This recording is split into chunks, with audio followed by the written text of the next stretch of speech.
Be ready for dictation. 5 seconds. Start. By aggrieved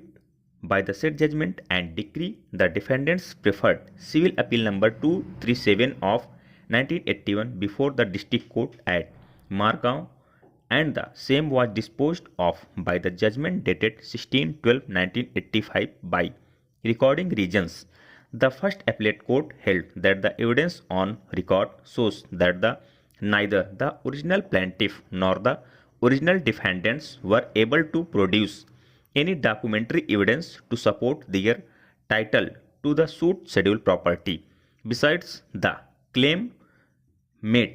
by them, and the property was required from the common ancestors. Further, it observed that the learned trial judge rightly pointed out that the specific claim made by the plaintiff with regard to the common ownership to the suit schedule property and the houses was not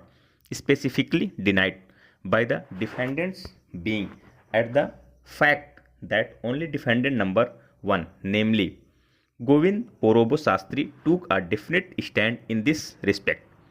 It was thus held that the trial judge was justified in holding that the common ownership of the suit schedule property had been admitted by the defendants in their written statement, and they could not prove how the suit schedule property in view of the fact this common ownership could subsequently along with belong exclusively to the daughters of the co-owner of the suit schedule property, who were the heirs of one of the sons of the original title holders of the property. Further, the circumstances of Teresa and consequence having acquired their rights through the creditor Sastri, who purchased their property in the public auction after its attachment by the court from the heirs of the co-owners, are certainly not binding on the residents who were not parties in the said proceedings, being also a fact that simply because the original plaintiff did not reach either against the attachment or the action, it could not be said that these circumstances made her lose her right of the share acquired by her husband through his father, who was one of the sons of the original owner of the suit schedule property.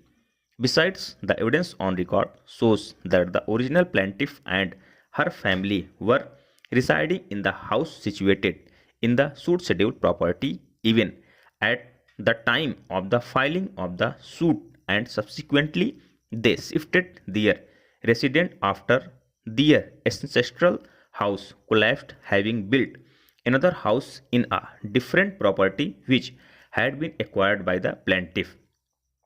It was further held by the first appellate court that the trial judge has correctly assessed the evidence on record while adjudicating the rights of the parties to the suit in favor of the plaintiff, and the judgment could not be said as having caused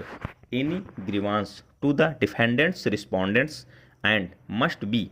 fully affirmed.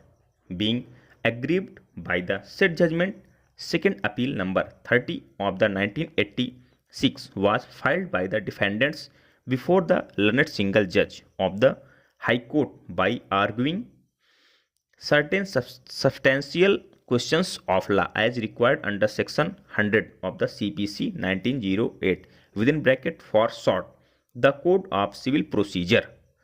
The High Court admitted the appeal by framing the following substantial questions of law. The plaintiff, not having produced any document to title, could not sort below decree the suit.